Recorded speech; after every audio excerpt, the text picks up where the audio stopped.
Hello lovely people, ఎలా ఉన్నారు అందరూ? నేను మీ విజయవాడ. నేను మీకు చాలా చాలా హెల్దీ అండ్ టేస్టీ కట్లెట్స్ అండి.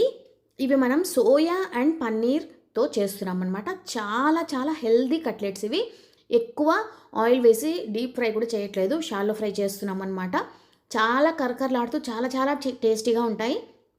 మనం సోయా చంక్స్ ప్రోటీన్ కోసం వెజిటేరియన్స్ అయితే సోయా చంక్స్ మట్టుకే కదండి మనకి ప్రోటీన్. పన్నీర్ అండ్ సోయా చంక్స్లోనే ఎక్కువ ప్రోటీన్ ఉంటుంది. కాబట్టి మనం అప్పుడప్పుడు చేసుకుని మనం యూస్ చేసుకుని తింటే చాలా హెల్దీ అనమాట.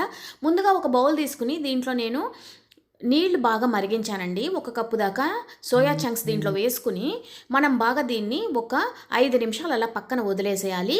తర్వాత ఇవి బాగా దీంట్లో సోయా చంక్స్ చక్కగా నాని ఇలాగా బాగా ఉడికిపోయి రెడీగా ఉన్నాయి. ఇప్పుడు మనం దీంట్లో ఉన్న నీళ్లు మొత్తం పిండేసి ఈ సోయా చంక్స్ని అయితే మనం ఒక మిక్సీ జార్లోకి తీసుకుందాము. నేనైతే ఇవాళ ఒక పెద్ద కప్పు సోయా చంక్స్ తీసుకున్నాను. ఇప్పుడు మనం ఈ నీళ్లు మొత్తం చక్కగా పిండేయాలి, నీళ్ళు అస్సలు ఉండకూడదు. పిండేసిన తర్వాత దీంట్లో మనం మిక్సీ జార్లో 1 కప్పు స్వీట్ కార్న్ వేసుకున్నాను నేను. మీరు స్వీట్ కార్న్ అయినా వేసుకోవచ్చు, లేకపోతే పొటాటో అయినా ఆలు అయినా వేసుకోవచ్చు. స్వీట్ కార్న్ మనకి దొరికితే స్వీట్ కార్న్ వేసుకోవచ్చు. ఇప్పుడు దీన్ని మనం కచ్చాపచ్చాగా ఇలా గ్రైండ్ చేసుకున్నాము. మరీ మెత్తగా చేసుకోకండి, ఇలా కొంచెం కచ్చాపచ్చాగా గ్రైండ్ చేసుకోండి. ఇప్పుడు దీంట్లో 1 కప్పు దాకా తురిమిన పన్నీర్ వేసుకున్నాను. తర్వాత దీంట్లో 1 ఉల్లిపాయ సన్నగా తరుక్కుని అది కూడా వేసుకున్నాను. తర్వాత దీంట్లో 1 పెద్ద క్యారెట్ అయితే నేను తురిమి పెట్టుకున్నానండి, అది కూడా దీంట్లో వేసుకున్నాను. మీరు దీంట్లో కావాలంటే ఏ కూరగాయలన్నా యాడ్ చేసుకోవచ్చు. బీన్స్ యాడ్ చేసుకోవచ్చు, క్యాప్సికమ్ యాడ్ చేసుకోవచ్చు, క్యాబేజ్ యాడ్ చేసుకోవచ్చు, మనం ఏ వెజిటబుల్స్ అయినా వేసుకోవచ్చు. ఇప్పుడు దీంట్లో సన్నగా తరిగిన పచ్చిమిర్చి ముక్కలు, పిల్లలు తినేటట్టుంటే పచ్చిమిరపకాయలు స్కిప్ చేసుకోండి. తర్వాత దీంట్లో బాగా సన్నగా తరిగిన కొత్తిమీర 1 కప్పు దాకా వేసుకున్నాను. ఇప్పుడు మనం వీటినన్నిటిని మిక్స్ చేసుకోవాలి. దీంట్లో బైండింగ్ కోసం మనం ఒకవేళ ఆలు వేస్తే బైండింగ్కి మైదా వేయనక్కర్లేదు. ఆలు ఈరోజు వేయలేదు కాబట్టి మనం దీంట్లో కొంచెం మైదా కూడా వేసుకోవాలి. ఇప్పుడు దీంట్లో 1 అర చెంచా దాకా జీలకర్ర పొడి వేసుకున్నాను. జీలకర్ర పొడి నేను ఫ్రై చేసి గ్రైండ్ చేసుకున్న జీలకర్ర పొడి అండి. తర్వాత దీంట్లో రుచికి సరిపడా కారం, అంటే 1 స్పూన్ దాకా కారం వేసుకున్నాను నేను. తర్వాత దీంట్లో రుచికి సరిపడా ఉప్పు వేసుకుందాము. ఉప్పు వేసుకున్న తర్వాత దీంట్లో మనం అల్లం వెల్లుల్లి పేస్ట్ ఉంటుంది కదండి, అది 1 చెంచా దాకా వేసుకుందాము. మనకి మంచి ఫ్లేవర్ ఉంటుంది, అలాగే మనకి అది తినేటప్పుడు ఆ ఫ్లేవర్ చాలా బాగుంటుందన్నమాట. ఇప్పుడు మనం రుచికి సరిపడా ఉప్పు కూడా వేసేసుకున్నాము. దీంట్లో మనం ఏం చేస్తున్నామంటే నేను ముందుగా చెప్పినట్టు ఒక 3 స్పూన్ల దాకా మైదా వేసుకున్నాను. మైదా కానీ కార్న్ఫ్లవర్ కానీ ఏదైనా వేసుకోవచ్చు, గోధుమ పిండి అయినా మీరు యాడ్ చేసుకోవచ్చు. ఇప్పుడు ఒక 2 నుంచి 3 చెంచాలు చిన్న చెంచాల దాకా నేను వేసుకున్నాను అనమాట. మైదా వేసుకున్న తర్వాత దీన్ని మనం చేత్తో మనం వేసిన మసాలాలు అన్నీ బాగా కలిసేటట్టు కలుపుకోవాలి. ఇప్పుడు చూడండి 1 స్పూన్ దాకా అల్లం వెల్లుల్లి పేస్ట్ నేను వేసుకున్నాను అనమాట. ఇప్పుడు మనం ఇవన్నీ చక్కగా కలిపేసుకుందాము.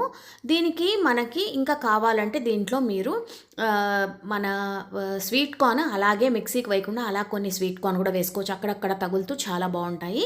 నేను చెప్పినట్టు బీన్స్ సన్నగా తరిగి క్యాప్సికమ్ అలా కూడా వేసుకోవచ్చు. ఇప్పుడు చూడండి నేను బాగా దీన్ని చేత్తో చక్కగా మిక్స్ చేసేసాను. మిక్స్ చేసిన తర్వాత దీన్ని మనం చిన్న చిన్న ప్యాటీస్ లాగా ఒత్తుకోవాలన్నమాట. మీరు ఏ షేప్లో కావాలంటే ఆ షేప్లో చేసుకోవచ్చు.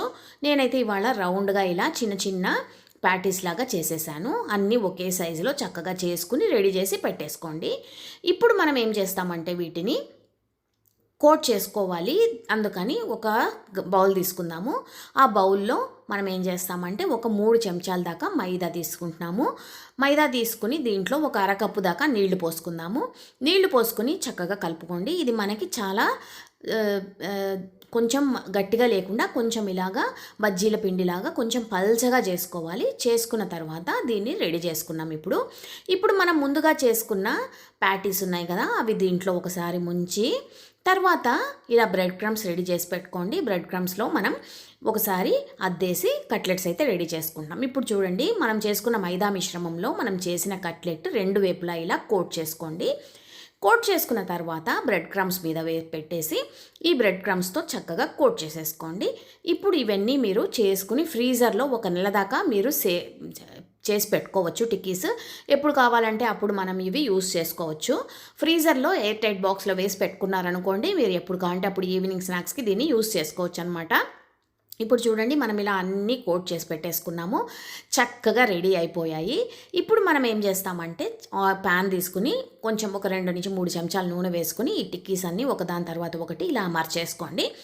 ఒక 5 నిమిషాలు బాగా లో ఫ్లేమ్లో ఫ్రై చేసుకోండి. ఎందుకంటే మనం దీంట్లో కొంచెం లోపల వెజిటబుల్స్ అన్నీ వేసాం, అవన్నీ కూడా కుక్ అవ్వాలి కాబట్టి మనం ఒక లో ఫ్లేమ్లో పెట్టి రెండు వైపులా ఇప్పుడు మనం రెండో వైపుకు తిప్పుకుందాము. మంచి కలర్ వస్తాయండి ఇవి.